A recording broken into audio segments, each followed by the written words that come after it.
Oregon held its first spring practice. Dan Lanning spoke for the first time with a new team in 2024. And he reminds us of something. Here we go. You are Locked On Ducks, your daily podcast on the Oregon Ducks, part of the Locked On Podcast Network, your team every day.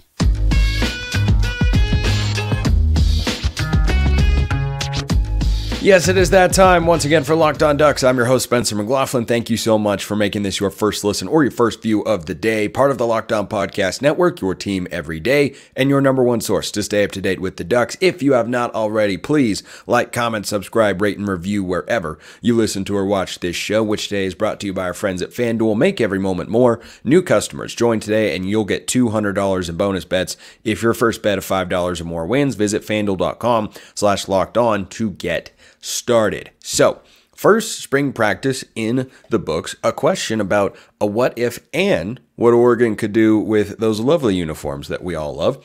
And men's basketball survives coming up on today's show, though I don't expect it to be for another game, but I am hoping, of course. Oregon held its first spring practice, and I watched Dan Lanning's press conference. It was presser, answering questions, media availability, whatever you want to call it. And, he's just standing there answering questions from people who are holding out microphones and phones that are recording what he's saying and everything like that. And he reminded us that this is not a guy who says a lot. If you listen to Dan Lanning's answers, and I don't think this is a bad thing, he does as good a job as any coach. Like, I think Mario Cristobal had a tendency to be a little bit more chatty or loquacious, if you will. Lanning isn't that sort of guy. I don't think he's in the Chip Kelly, introverted, doesn't want to be there sort of vibe, but he definitely makes a concerted effort every time he steps up to the podium to not really say that much or give anything away that he doesn't feel is going to benefit the program. And the program is very much still in play as a pronunciation. But there were a couple things that he said that I'll touch on, but my biggest takeaway watching him was he's just not going to say a ton. And throughout spring football, Oregon is going to have media availability at practice, and there will be another practice on Saturday. We'll see if anything comes of that. And if there is, of course, I'll discuss it here on the show, but then they'll be off for a couple weeks, and then they'll return, and spring football will pick up again in earnest. So get all your spring mailbag questions in via YouTube comments, X, formerly known as Twitter, or via the flock over at Subtext. So I think that for Dan Lanning,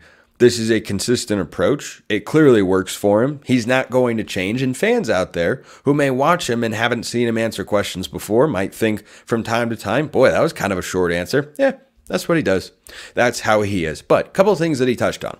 Number one, the running back room, I think, is really up in the air. So he was asked about Noah Whittington's injury. Again, said something without saying anything, which is a very unique skill. Or not, I shouldn't say very unique, but it's something you have to work at and actively think about, right? Quarterbacks do it, coaches do it, GMs do it, politicians do it. Everyone has an ability when needed, or at least those that are very good at it, to, give a response to a question that doesn't really say anything. And so that if there's a detailed follow-up, he can say, I just answered that question. Let's move on to the next one there. But Noah Whittington did not provide much of an update on the injury there and whether he expects to see him in spring football. He was asked about Jay Harris, though, and mentioned Jay Harris is a big back and that's something they want to take advantage of.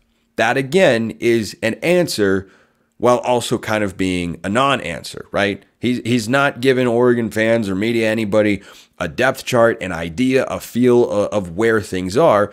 And so we're just kind of left to prognosticate on our own about, could Jay Harris be a goal line back? Will he be the number 3 guy? What if Whittington doesn't come back healthy? What if he gets hurt again? What if Jordan James gets hurt? Is it Jayden Limar or is it Jay Harris? And Harris is new. He's perhaps more physically gifted than Jayden Limar, but Lamar's had a year in the system, and McLaughlin recruited him out of high school, I assume, to play at some point. And Lanning mentioned that as well, how he wants to see from young players, particularly along the defensive line, number one, if you're good enough, you're old enough. And number two, he wants, them to develop a plan to play, not a plan to sit.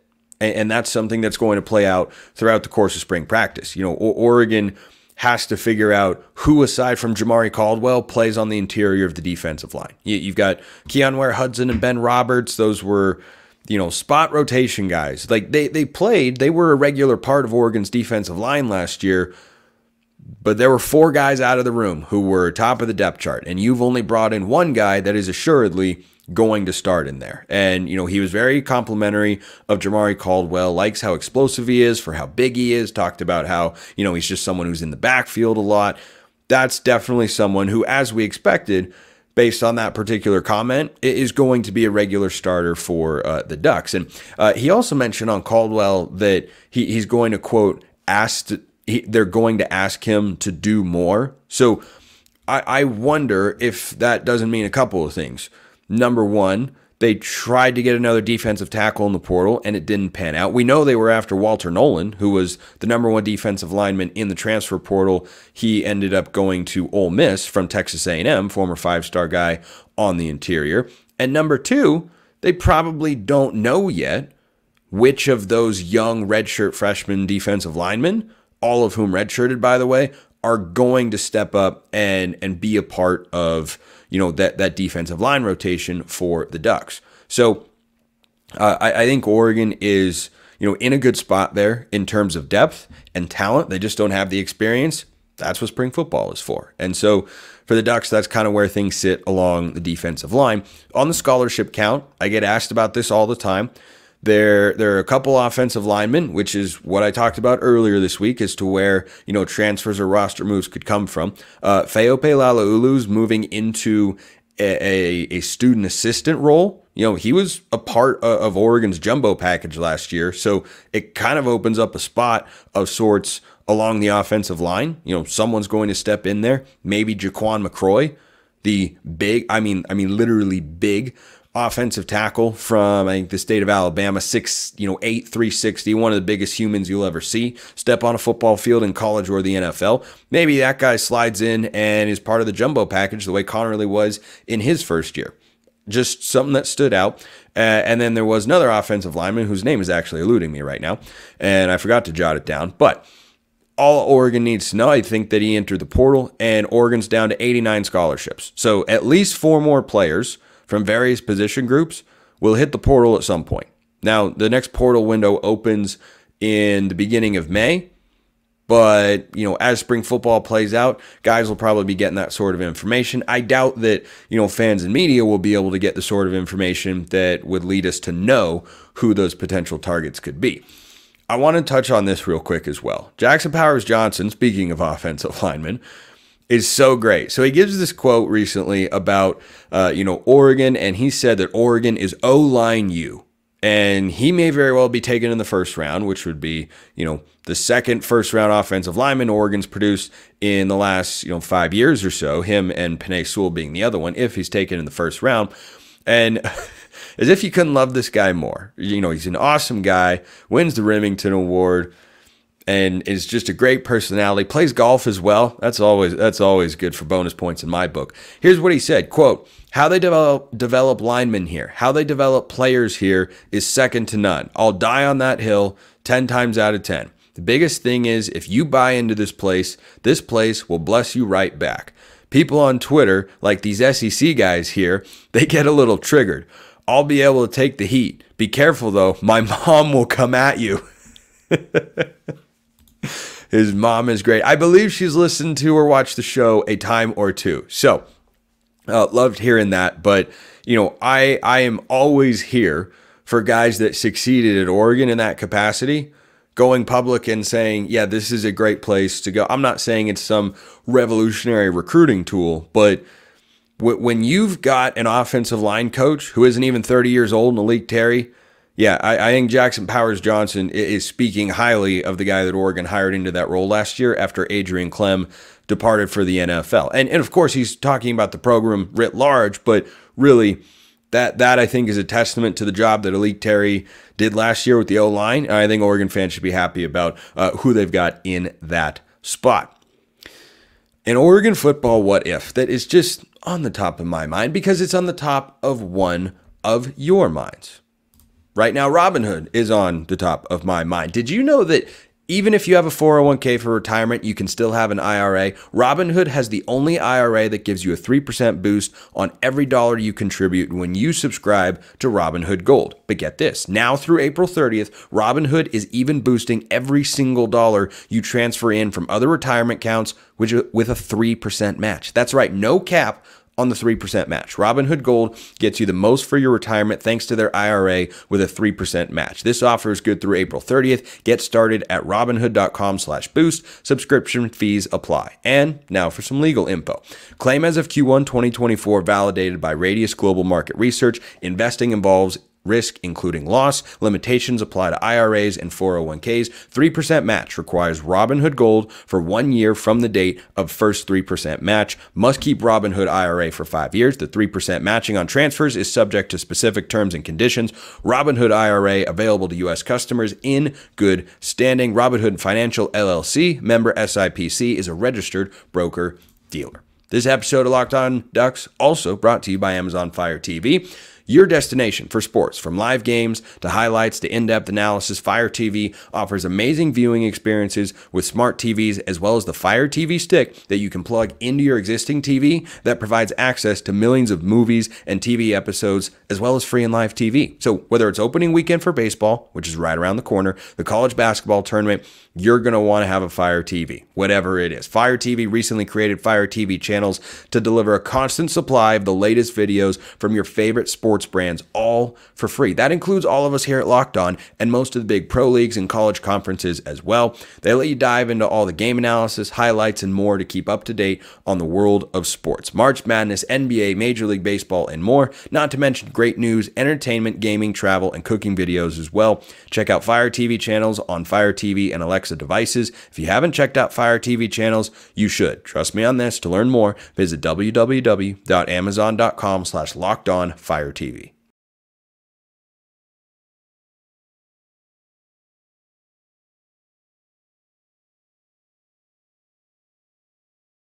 Nothing like an ice cold second segment sip. A question came in, which I love answering here on the show. If you ever want to be a part of the mailbag, fire the questions away. YouTube comments, or hit me up on X, formerly known as Twitter. You can also get priority access over at Subtext. You join the flock, link in the description below wherever you listen to or watch this show.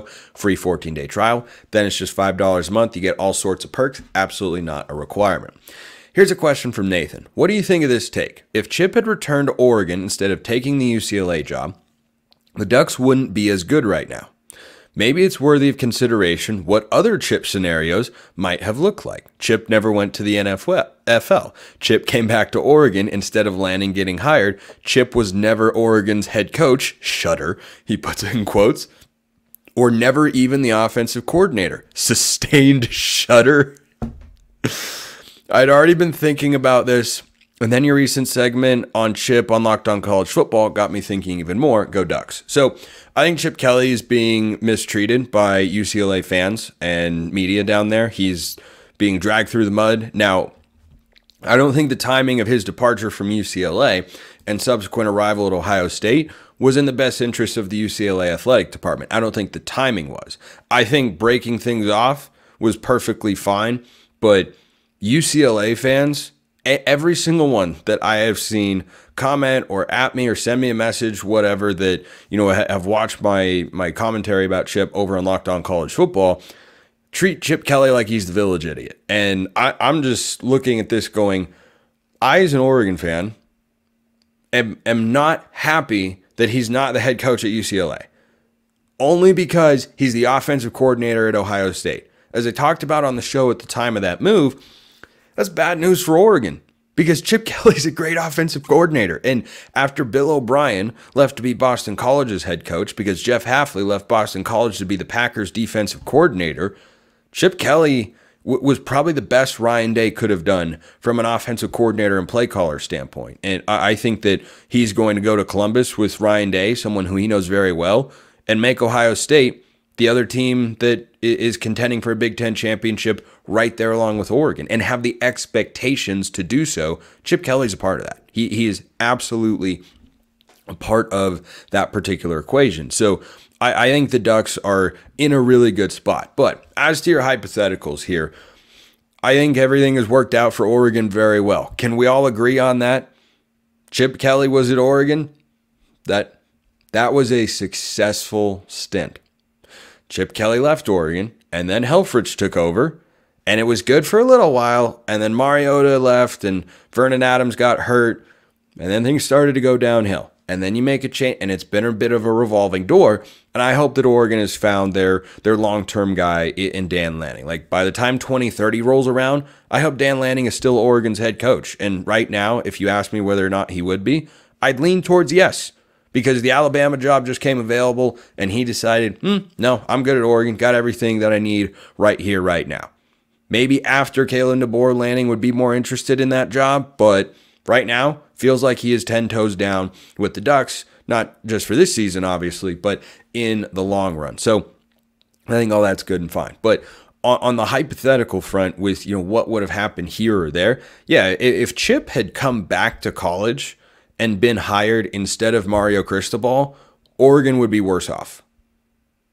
That's not, I don't think that's really debatable. And look, Chip went down to UCLA where, they had like 50 scholarship players or something with the first year that he had, and they got better every year, but it was a bit of a rough job, and UCLA is not a great job. It is certainly not a great job. Oregon is a great job. Every coach in my lifetime, and since Herb Brooks left the Ducks for, I believe it was the NFL way back in the day, every coach has had a winning record in Eugene. Every single one of them. Mike Bellotti, that's a lot of wins. Chip Kelly, 46-7. Mark Helfrich, yeah, he had a 4-8 year. He was still way over 500, not even close. Willie Taggart, 7-5 before he left for Florida State. Mario Cristobal, winning year every season. And Lanning, of course, is 22-5. So, yeah, the situation at Oregon is much better than the situation he came into at UCLA.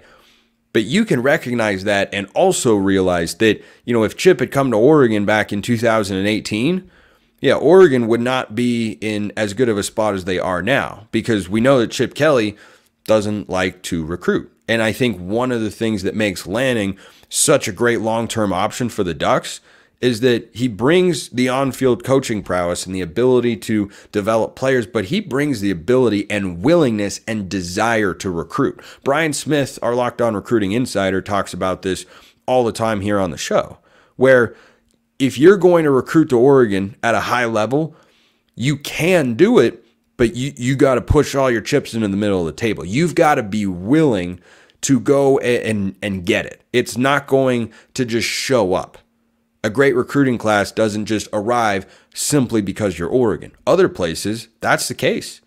I mean, Kalen DeBoer is going to recruit better at Alabama, I think, than he ever did up at Washington. Why? Because he's at Alabama. He's in the middle of a bunch of talent-rich states, and he's got that scarlet A on his quarter zips when he goes into recruiting households instead of the purple W. And one of those things is more well recognized, especially on the recruiting trail, than the other. So, yeah, Oregon would be worse off. If they never hired Chip Kelly, I don't even know if that's a rabbit hole I'm comfortable exploring. I'm thankful that we don't.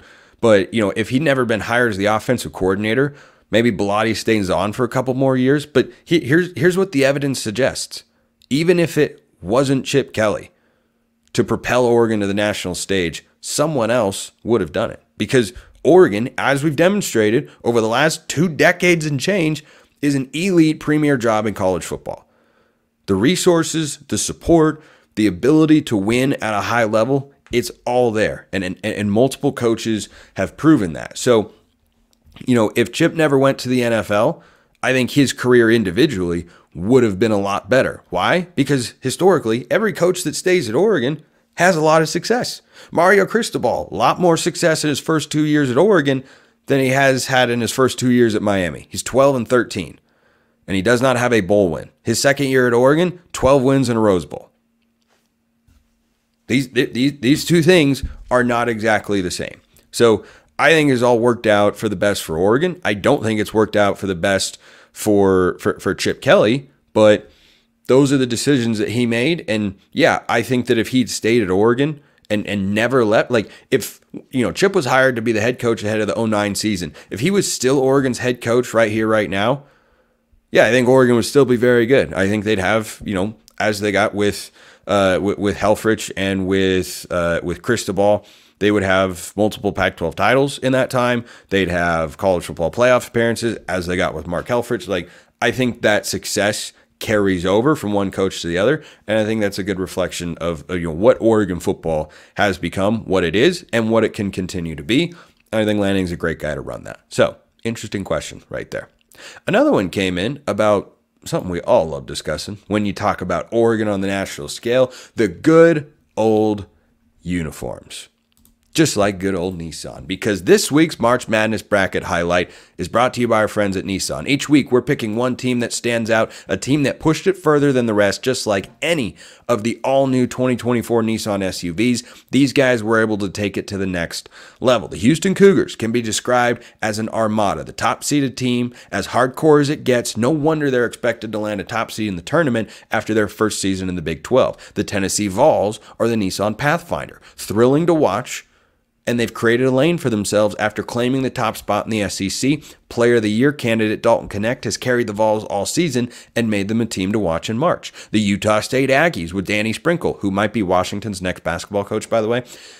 That's the Nissan Rogue, the team that absolutely surprised us all with a powerful performance against New Mexico, giving them their first outright Mountain West title in program history in a year in which they were expected to finish 9th or 10th in the league. Go Rogue, and that's exactly what the Aggies have done here. Take the Nissan Rogue, Pathfinder, or Nissan Armada and go find your next big adventure. Shop at nissanusa.com. Finally today, this episode of Locked On Ducks brought to you by eBay Motors. Passion, drive, and patience. What brings home the winning trophy is also what keeps your ride or die alive.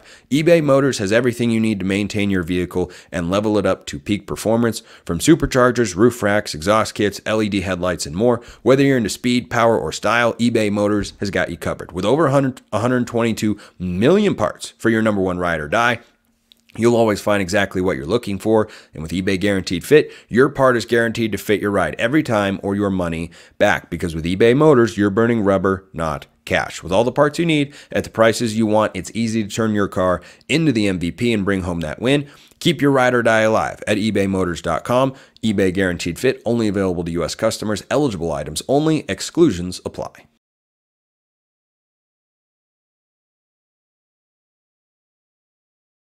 Question here came in from Jason. Hey Spencer, do you think we will get all of Oregon's jerseys they have worn over the past 25 years? If not this year, I would like them to make it a thing. I've always wanted to create my own jersey/helmet combos, even if they don't do every jersey. I'd like to see them add some of UO themed game day uniforms like mascot uniforms, stormtrooper, and pink breast cancer. So I think that the question is referring to what jerseys can Duck fans buy from the Duck store and what options are available for purchase.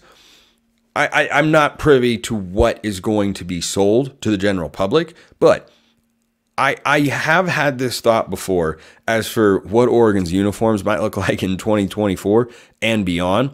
At what point do the 2010s, speaking of Chip Kelly, become throwback enough? Like what's the line of demarcation for this is a throwback jersey, or the Joey Harrington era Oregon uniforms? Like at what point in time can you say, all right, we're going to bring these back for a game? I'm here for it. I am a hapless, romantic, nostalgic college football fan. So like the OG Jeremiah Masoli, black jersey, gray wings on the shoulder pads, give me all of that. I think that all of that, or not all of it, I shouldn't say, but once a year, I think they should pull a jersey from like the 2000 to 2010s. I think you should have a throwback every year, and I understand there are all sorts of new innovations, but you got 13 or 14 games in a season. At least one of them should be something not from this decade or the previous decade. At least one a year should be from the decade prior. I don't know what's available. I'm sure the resale market, will have some options out there if you're trying to find, a specific jersey type to wear on game days to Autzen and whatnot. But I think that just for what Oregon rocks this year on the field, I am all about going back to the 2000s or 2010s, but really, to the 2000s, 2010 decade and saying, okay, what are the best jerseys in here? And pull that out, bring that back for one game a year. Do I always get what I want? No. But I did get what I was looking for yesterday, as some of you are listening to or watching this show, and that was Oregon to beat UCLA. I got to say, right off the top, I know Oregon won the game, but one of the most frustrating aspects of this Ducks team is in the final 4 minutes of a basketball game, Oregon has to be one of the worst units I have ever seen. I don't know why. It's not like Dana Altman hasn't seen this before. But against Utah, Oregon did not make a field goal in the final 3 minutes and I think 45 seconds. And then against UCLA, it was ugly. Oregon takes a 10-point lead, and it got all the way down to 1. And Shellstad steps to the line, hits one free throw, or misses one free throw, hits the second. UCLA comes down, a great look in the paint, a floater to go to overtime, misses, and Oregon survives. And look, that's great. 2 wins away from the NCAA tournament. My hope is that the Ducks find a way to pull it out. My expectations are at the floor. I'm just saying, I haven't seen a betting line for how much Arizona is going to be favored against Oregon. I would bet the farm on Arizona. I would, because this Oregon team has some glimpses and moments, but they don't play 40 minutes of good basketball. They just don't. Even their best games this year, if you went back, I don't think you can find any examples against quality competition in which Oregon played well from start to finish. And they've just struggled closing games. Like, they've won their last 2 games against, a much improved and solidly playing UCLA team, and then Utah, who's struggling down the stretch again. That's kind of their habit, but that was the regular season finale, and Oregon had a lead there, and then they just stopped scoring. They just dribble out the clock, and they play not to lose. It's pretty infuriating to watch. It's worked, but that's not sustainable against good teams. And Oregon in this game against Arizona, if they're going to win, they have to come out and they have to start hot. You can't get behind, or Arizona will just roll them. They will steamroll the Ducks. Caleb Love torched Oregon this year. I think he had 36 in Eugene and had another 18 or 20 piece in the blowout down in Tucson, in which Oregon gave up 103 points in 40 minutes of basketball, which is ridiculous. That's the other key to this game. Oregon's got to be able to play better defense. And they did a good job against UCLA, held a team to 66 points. It was a 68-66 final. And guess what? Arizona's got a lot more offensive talent than UCLA. Bruins are a great defensive team, and Oregon played a horrific first half on offense, and then they were running great sets that I thought utilized N'Faly Dante in the best way. He had 24 points, and he won that game almost single-handedly. And I will say, there was some poor officiating in that game. I'll defend Mick Cronin, UCLA's head coach, who in his post-game presser was asked about the officiating and said something to the effect of, "I hope you all have the courage to write about what you saw. I'm not going to comment." Yeah, he's got a beef with those particular officials. He's justified in doing so. I guarantee you, Duck fans, am I happy Oregon won? Yeah, of course. Hope is still alive. I don't think they have a good chance against Arizona, but I'd rather have the opportunity to do it than not. If the officiating had been reversed and that's how Oregon's season had ended, Oregon fans would be heated in the Twitter sphere and in the comment section, because it was not good. It definitely helped Oregon. I'm not going to sugarcoat it here. Them's the breaks, though. Officials are bad. But you can't count on that against Arizona. And that's another part of why I am so not confident going into this game against the Wildcats. I think Arizona could blow the doors off Oregon again, because you can't come out and start sluggish which is what Oregon has had a tendency to do offensively, and be so stagnant all the time. And I think Umar Ballo is going to, at least make life harder for N'Faly Dante, unless Ballo gets into foul trouble the way that Bona did for UCLA. That was huge. And Dante took over, and he was great. And I think the coaching staff, to their credit, have done a much better job of getting him looks and getting him involved and allowing him to score and be effective, but not in a let's just force feed the ball on a post-entry pass sort of way. I think they've done a great job with that, and Oregon's executed better. But I just don't trust them to pull off a win against Arizona. It's March.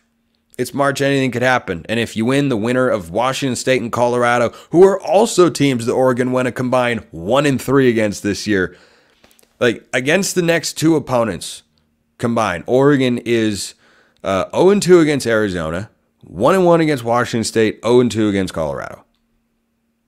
Do you see them winning 2 games in a row? I don't. I'm not expecting it. Hoping for it, rooting for it. Expectations for me are very low. Hope I'm wrong. We'll talk about it if I'm not. Appreciate everyone listening. I'll see you next time. Have a wonderful rest of your day, and go Ducks.